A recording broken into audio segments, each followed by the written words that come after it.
ஐயப்ப சுவாமி ஹரி, விஷ்ணு மற்றும் ஹரன், சிவன் ஆகியோரின் மைந்தனாக கருதப்படுவதால் ஹரிஹரசுதன் என்று அழைக்கப்படுகிறார். ஐயப்பனின் பிறப்பிற்கு காரணமாக அமைந்த மோகினி அவதாரம் பஸ்மாசுரன் என்ற அரக்கனின் கதையுடன் தொடர்புடையது. பஸ்மாசுரன் சிவனிடம் இருந்து தான் யார் தலையில் கை வைத்தாலும் அவர்கள் சாம்பலாகிப் போக வேண்டும் என்ற கொடூரமான வரத்தை பெற்றான். வரம் பெற்ற பின் அவன் சிவபெருமானின் தலையிலேயே கை வைக்க துரத்தத் தொடங்கினான். சிவன் செய்வதறியாது விஷ்ணுவிடம் உதவி கோரினார். அப்போது விஷ்ணு அனைவரையும் மயக்கும் அழகிய பெண்ணின் வடிவமான மோகினியாக அவதாரம் எடுத்தார். மோகினியின் அழகில் மயங்கிய பஸ்மாசுரன் அவளை திருமணம் செய்து கொள்ள விரும்பினான்.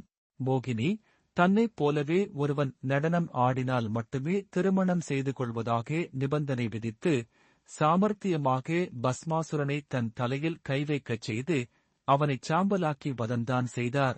பஸ்மாசுர வதத்தைக் கண்ட சிவபெருமான் மோகினியின் தெய்வீக அழகில் வியந்து நின்றார். சிவனின் வேண்டுகோளுக்கு இணங்க விஷ்ணு மீண்டும் மோகினி வடிவம் எடுத்து அவருடன் இணைந்தார். இவ்வாறு சிவனும் ஹரன், மோகினி வடிவிலுள்ள விஷ்ணுவும் ஹரி இணைந்து பெற்ற மகனே ஐயப்பன் ஆவார்.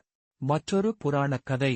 தேவலோகத்தில் மகிஷி என்ற அரக்கியின் அராஜகத்தைப் போக்க அவளை வதம் செய்ய வேண்டிய கட்டாயம் ஏற்பட்டது. சிவனுக்கும் ஹரன், விஷ்ணுவுக்கும் ஹரி, மோகினி வடிவில் பிறந்த ஒருவனால் மட்டுமே மகிஷியைக் கொல்ல முடியும் என்ற வரம் இருந்ததால் ஹரியும் ஹரனும் இணைந்து பெற்ற மகனாக ஐயப்பன் கருதப்படுகிறார். இதனால் அவர் ஹரிஹரசுதன் என்று அழைக்கப்படுகிறார். பந்தள இளவரசர் மணிகண்டன் மகிஷி என்னும் அரக்கியின் வதம் என்ற தேவலோக திட்டத்தின் ஒரு பகுதியாக பிறந்த ஐயப்ப சுவாமியை சிவபெருமானும் விஷ்ணுவின் மோகினி வடிவமும் சேர்ந்து ஆற்றில் விட முடிவு செய்தனர். ஏனென்றால் அந்தக் குழந்தை தனது அவதார நோக்கத்தை நிறைவேற்ற பூமியில் ஒரு யோக புருஷனாக வளர வேண்டும் என்பதற்காகவும் அதே சமயம் பிள்ளை பேறு இல்லாத பந்தள மன்னன் ராஜசேகரனுக்கு அருள் புரிய வேண்டியும் இருந்தது. பின்னர் இந்த குழந்தையை பந்தள நாட்டுக்கு அருகில் உள்ள பம்பை நதிக்கரையில் ஒரு பொற்கலசத்தில் இட்டுக் கைவிட்டனர். குழந்தை பாக்கியம் இல்லாத ஏக்கத்தில் இருந்த மன்னன் ராஜசேகரன் தினமும் பம்பை நதியில் நீராடும்போது அந்த குழந்தையைக் கண்டு எடுத்தார். அதைச் சொந்த மகனாக ஏற்றுக்கொள்ளுமாறு வானில் இருந்து வந்த அசரீரி குரல் அறிவுறுத்தவே மன்னன் குழந்தைக்கு கழுத்தில் இருந்த மணியின் காரணமாக மணிகண்டன் என பெயரிட்டு நாட்டின் இளவரசனுக்குரிய அனைத்து சிறப்புகளுடனும் வளர்த்தார். இவ்வாறு மணிகண்டன் வளர்ந்து தனது அவதார நோக்கத்தை நிறைவேற்றிய பின்னர் சபரிமலையில் வீற்றிருந்து பக்தர்களுக்கு அருள்பாலிக்கிறார். 41 நாள் விரதம்.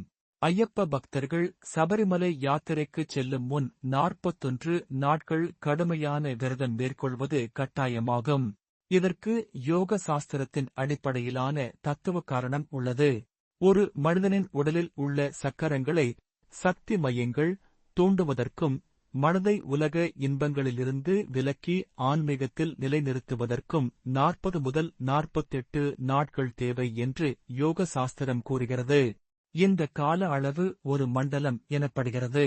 இந்த தத்துவத்தின் அடிப்படையிலேயே 41 நாட்கள் விரதம் ஒரு மண்டலத்தின் பகுதியாக கடைபிடிக்கப்படுகிறது. கார்த்திகை மாதம் தொடங்கி 41 நாட்கள் விரதம் முடிவடைந்த பின் வரும் நாள் மண்டல பூஜை எனப்படுகிறது. மண்டல காலம் முடிவடைந்ததை குறிக்கும் இந்த நாளில் சபரிமலை சன்னிதானத்தில் சிறப்பு பூஜைகள் நடைபெறும். மண்டல பூஜை என்பது சபரிமலை சன்னிதானத்தில் 41வது நாளில் நடைபெறும் ஒரு சிறப்பு வழிபாடாகும். இந்தச் சடங்கின் முக்கிய அம்சம் திருவிதாங்கூர் சமஸ்தானத்தில் இருந்து எடுத்து வரப்படும் தங்க அங்கி ஐயப்ப சுவாமிக்கு அணிவிக்கப்படுவது ஆகும். தங்க அங்கி அணிவிக்கப்பட்ட பிறகு மூலவருக்கு சிறப்பு அபிஷேகங்கள், அலங்காரங்கள் மற்றும் பூஜைகள் செய்யப்படுகின்றன. இதன் உச்சக்கட்டமாக தலைமை அர்ச்சகர், தந்திரி புனிதமான நீரை கலசத்தில் வைத்து மந்திரங்கள் ஓதி பூஜை செய்து அந்த கலச நீரை மூலவர் ஐயப்ப சுவாமியின் மீது ஊற்றி அபிஷேகம் செய்வார். இந்தச் சடங்குகள் நிறைவடைந்த பிறகு சபரிமலை கோயில் மகரவிளக்கு பூஜைக்காக மீண்டும் திறக்கப்படும் வரை தற்காலிகமாக மூடப்படும். சபரிமலை யாத்திரையின் மிக முக்கியமான சடங்காக இருமுடிக்கட்டு விளங்குகிறது. இதன் பின்னணியில் புராணக் குறிப்புகளும் ஆழமான தத்துவ காரணங்களும் அடங்கியுள்ளன. மகிஷியை வதம் செய்த பிறகு ஐயப்பனுடன் பயணித்த மக்கள் காட்டுப் பயணத்திற்கு தேவையான பொருட்களை சிறிய முடிச்சாக கட்டி எடுத்துச் சென்றனர். இந்த முடிச்சுகளைக் கட்டும் முறையே பிற்காலத்தில் இருமுடியாக மாறியிருக்கலாம் என்று நம்பப்படுகிறது. ஐயப்பன் குருகுல வாசம் முடித்தபோது குரு தட்சணையாக புலியின் பாலை கொண்டு வர வனத்திற்கு புறப்பட்ட நிகழ்வும் இருமுடி சடங்குடன் ஒப்பிடப்படுகிறது. முன்பகுதி இருமுடி முன்னம் பந்தள ராஜனுக்கு காணிக்கையாக செலுத்தும் பொருட்கள் மற்றும் சுவாமிக்கு அபிஷேகம் செய்ய எடுத்துச் செல்லும் நெய் நிரப்பப்பட்ட தேங்காயை, இது புலிப்பால் போன்ற காணிக்கைக்கு சமம், வைக்கின்றனர். இது பக்தி மற்றும் புண்ணியத்தின் சின்னம். பின்பகுதி இருமுடி பின்னம் பக்தர் தனக்கான உணவுப் பொருட்கள், பாதயாத்திரைக்கு தேவையான உணவு மற்றும் உடைமைகளை வைக்கின்றனர். மோட்சத்திற்கான பயணப்பெட்டி. தத்துவ விளக்கம். இருமுடிச் சடங்கின் ஆழமான தத்துவம். இது பாவச்சுமை மற்றும் புண்ணியச் சுமை ஆகிய 2 அம்சங்களைக் குறிப்பதாகும். யாத்திரை முடிந்து இறைவனை அடைந்ததும் பக்தர் முன்னுள்ள புண்ணிய மூட்டையை இறைவனிடம் சமர்ப்பிப்பார்.